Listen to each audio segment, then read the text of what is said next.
네, 오늘 코스피가 좀 약세 출발하지 않을까라는 의미들 많이 갖고 계십니다. 그래서 좀 댓글창에는요, 오늘 살살 다뤄줬으면 좋겠어요 라는 분위기도 있고요. 왜냐하면 야간 선물이 마이너스 2.31%입니다. 이제 코로와 EWY는 플러스권입니다만 오늘 나스닥 지수의 약세로 지금 나스닥과 관련한 지수 지표들이 다 약세고, 자, 오늘은 어떤 대응이 좀 필요할지 조상현 현대자산운용 본부장님과 함께합니다. 안녕하십니까?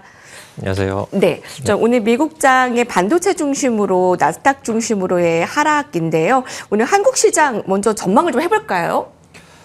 오늘 장은 뭐 약하게 출발할 가능성이 좀 있어 보입니다. 뭐 어제 미국 시장 영향도 있을 것이고 또 뭐 항상 나오면 그 AI 뭐 버블 우려 그다음에 뭐 투자 과도한 거 아니냐 이런 얘기가 계속 나오는데 가장 근본적인 배경 중에 이번 달에만 코스피가 거의 19%, 20%, 연초 이후로는 50% 가까이 오른 상황이거든요. 아마도 단기 급등에 따른 조금 부담감들이 좀 생기는 와중에 어제 미국 시장까지 빠져줬으니 아마 빠지는 데 대한 빌미로는 굉장히 좋은 타이밍이 될 것 같고요. 그래서 빠질 때마다 조금씩 분할 매수하는 전략을 추천드리지 뭐 여기서 같이 뭐 이제 끝난 거 아닌가 이렇게 매도를 하실 필요는 없을 것 같다라는 부분이고, 기왕 뭐 시장 얘기가 나왔으니까 말씀을 드리면 대신 1, 2월에 워낙 단기간에 급등한 부분이 있기 때문에 3월 달은 지수 관점에서는 조금 쉬어갈 수도 있지 않을까. 네, 3월까지 또 연속으로 뭐 두 자릿수 상승률을 보인다 그러면 너무 기술적으로 부담이 과해지기 때문이죠. 그래서 3분기는 조금 지수는 쉬어가는 흐름, 대신 밑에서는 좀 활발하게 움직일 수 있는 어떤 그런 흐름을 좀 예상하고 있습니다. 네.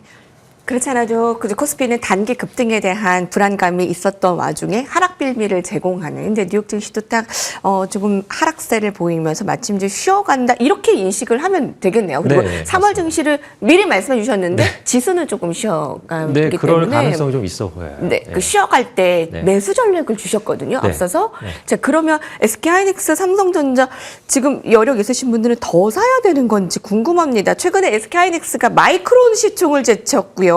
삼전 시총 1조 달러를 돌파한 의미도 있었고, 또 삼성전자 3월 19일에 밸류업 공시도 이 부분이 있기 때문에 좀 더 담을까요?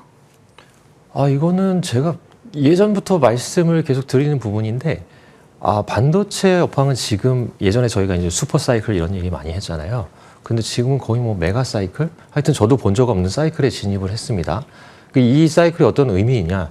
삼성전자나 SK하이닉스나 여태껏 기록하지 못했던 실적을 앞으로 좀 내게 될 가능성이 높아지고 있다는 얘기고요. 그런 부분들이 크게 둔화가 되거나 꺾이지 않는다 그러면 사실 주가 재평가는 계속 이루어질 가능성이 높습니다. 중장기적으로는.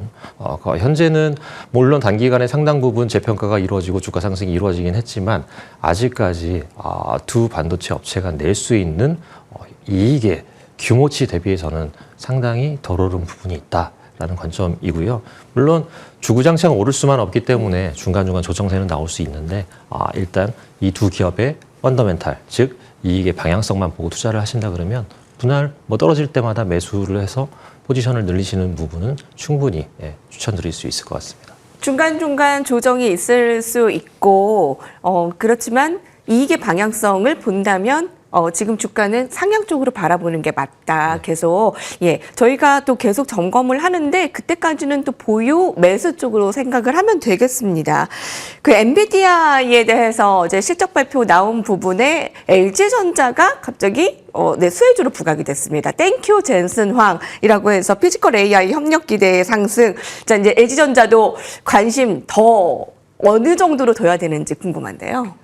LG전자는 뭐 모터를 비롯해서 그런 어떤 이 작동할 수 있는 수동 부품이나 이런 쪽에 굉장히 좀 경쟁력이 있는 사실 기업입니다. 저희가 가전업체로만 알고 있긴 한데, 근데 마침 이제 엔비디아에서 밸류체인 상에 LG전자도 같이 협업할 수 있는 이런 부분들을 코멘트해 준 것은 굉장히 좀 좋은 부분이라고 생각이 되고요. 무엇보다 LG전자는 그동안에 사실 굉장히 밸류에이션으로 보면 저렴한 업체, 대표적인 저평가 기업 중에 하나였거든요. 물론 그건 현대차도 마찬가지였고요.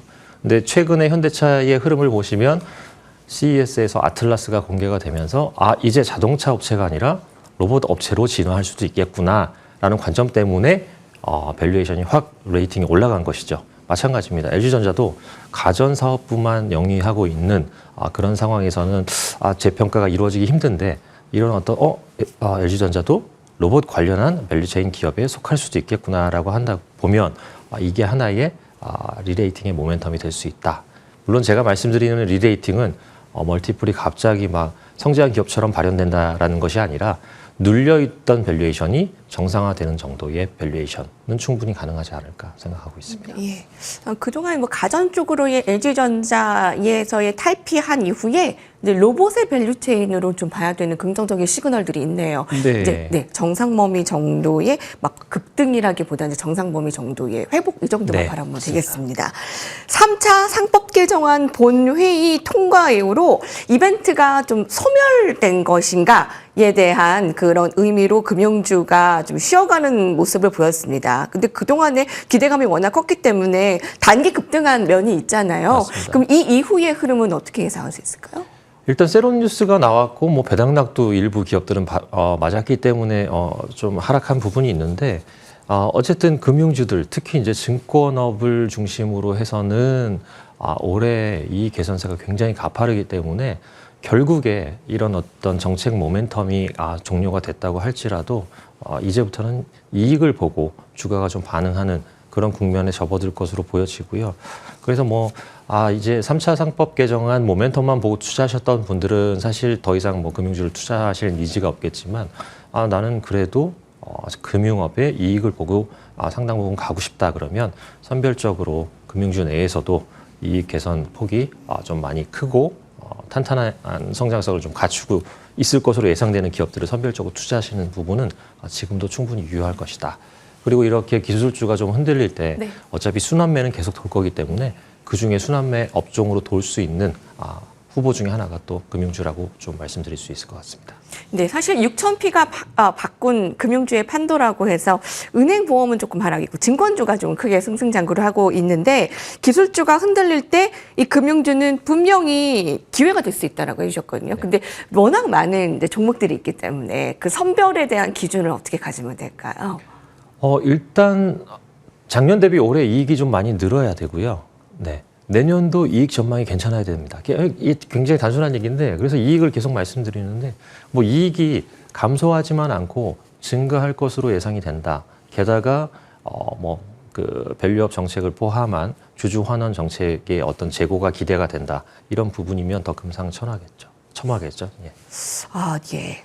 네, 주주 환원과 지배구조 개선 구체화될수록 이 부분은 계속 봐야 되겠다. 포트폴리오 안에 반도체 그리고 이제 금융 쪽 얘기를 해주셨는데 그러면 이제 3월에 그 전략을 저희가 얘기를 해보도록 하죠. 정말 단도직입적인 전략이 될 텐데 지수는 쉬어갈 수 있을지언정 그럼 어디에 집중을 하면 될까요? 이 현재 코스피를 끌어오고 있는 기저에는 반도체 기업의 이익 폭증에 있습니다. 즉 반도체는 가장 메인 요리가 될 것이고요. 이 부분을 버릴 수는 없다고 생각을 합니다.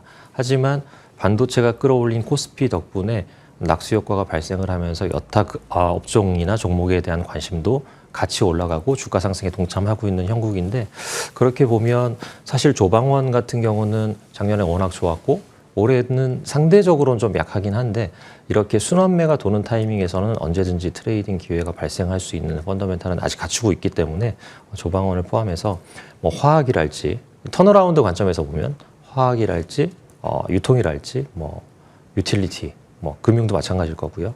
카지노 업종 이런 부분들도 함께 조금 주가가 많이 단기적으로 조금 쉬어가고 재미없네라고 했을 때 충분히 반등세를 줄 수 있는 이런 어떤 단기적인 업종들로 볼 수 있을 것 같습니다.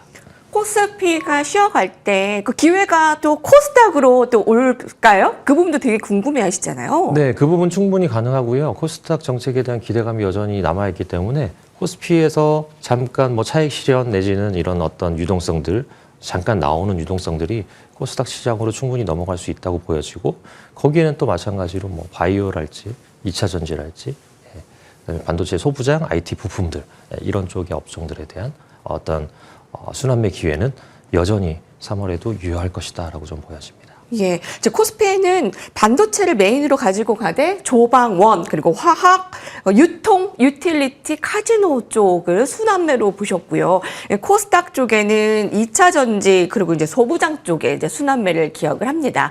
꼭 피해야 되는 쪽도 혹시 있을까요? 3월에 이 부분은 조금 좀 보지 말았으면 좋겠다라는 부분이요. 지금은 피해야 될 부분이 없을 것 같습니다. 왜냐하면 어떤 업종이나 어떤 종목에서 튈지 모르는 상황이기 때문에 이 정도로 강세장이면 사실 기업 펀더멘탈이 조금 약하더라도 야 그래도 우리도 좀 올라보자라고 해서 허를 찌르는 그런 어떤 상승세를 보이는 업종들이 굉장히 많거든요. 그래서 꼭 피해야 되겠다 이런 부분들은 굉장히 지금 접근하는 것은 상당히 조금 오히려 그게 리스크라고 보여지고요. 오히려 상대적으로 역으로 생각해서 다들 좋다고 하고 뭐 상승세도 좀 좋았던 그런 업종이나 종목인데 네. 3월 달에 갑자기 좀 빠질 수도 있는. 네. 왜냐하면 수급이 너무 몰려 있기 때문이죠. 네. 네. 그런 식으로 역발상으로 좀 접근해 보시는 것이 어떨까라고 좀 외국인 말씀드리고 기관들 싶습니다. 수급은 3월에도 뭐 탄탄할까요? 괜찮을까요? 이게 악으로 작용하지는 않을까요? 외국인이 1, 2월에 상당히 매도를 했거든요. 그런 부분들을 지금 개인과 기관이 다 받아주고 있는 상황인데 기관 같은 경우도 만약에 3월 달에 개인이 조금 이제 뭐 매도세를 좀 많이 내놓는다고 했을 때 기관 같은 경우는 받아줄 수 있는 여력이 상당히 좀 아직 남아있는 것 같고요. 네. 1, 2월에 외국인이 주로 매도세에 좀 동참을 했었기 때문에 오히려 환율 레벨이나 이런 부분들, 그다음에 지수가 상당히 좀 조정을 받는 어떤 그런 국면에 들어간다 그러면 오히려 또 외국인이 또 사줄 수 있는. 네.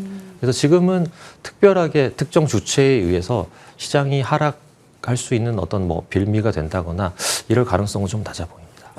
네, 정말 다행입니다. 외국인들이 매도할 때 기관의 매수 여력 있고 또 외국인도 1, 2월에 많이 팔았기 때문에 3월에 조금 더 들어올 여력 있고 자, 이 정도로 3월 대비를 하시면 될 것 같습니다. 조상현 현대자산운용 본부장님과 함께 했고요. 저희 다음 주에는 3월에 머니투데이 방송이 본 개편을 새롭게 합니다. 많이 기대해 주시고요. 새롭게 변신하는 글로벌 식스도 많은 기대 부탁드립니다. 같이 인사드릴게요. 고맙습니다. 네.